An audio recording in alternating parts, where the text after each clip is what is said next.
जी हाँ दोस्तों, बना दिया बवाल रिकॉर्ड खेसारी लाल यादव। कैसे बनाया बवाल रिकॉर्ड खेसारी लाल यादव? तो दोस्तों आइए इस वीडियो में पूरी जानकारी देने वाले। अगर उससे पहले खेसारी लाल यादव का फैन होंगे तो वीडियो को लाइक करके चैनल को सब्सक्राइब कर लीजिएगा। तो दोस्तों बिना टाइम लेते हुए वीडियो को शुरू करते हैं, जो कि बहुत ही ब्लास्ट गाना रिलीज कर दिया गया है Blue Beat Bhojpuri YouTube channel से, जो कि गाना का टाइटल है डाल के चलो।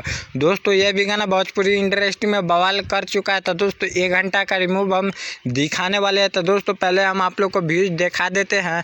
दोस्तों 1 घंटा में व्यूज लाया है 59,000 और लाइक लाया 22,000, कमेंट लाया 2.2K। तो दोस्तों आप लोग सोच सकते हैं कि ये भी गाना भोजपुरी इंडस्ट्री में बवाल कर चुका है। तो दोस्तों बता दें खेसारी लाल यादव एक से एक बवाल रिकॉर्ड बनाने वाला गाना रिलीज कर दिया गया है। तो दोस्तों आप लोग खबर की जानकारी मिल चुका होगा। तो भोजपुरी न्यूज़ की तरफ पे ऐसा अपडेट लेके आता रहता हूँ। नमस्कार, प्रणाम दोस्तों। ऐसे अपडेट पाने के लिए धन्यवाद। चैनल को कर लीजिएगा सब्सक्राइब। फिर मिलते हैं नेक्स्ट वीडियो में।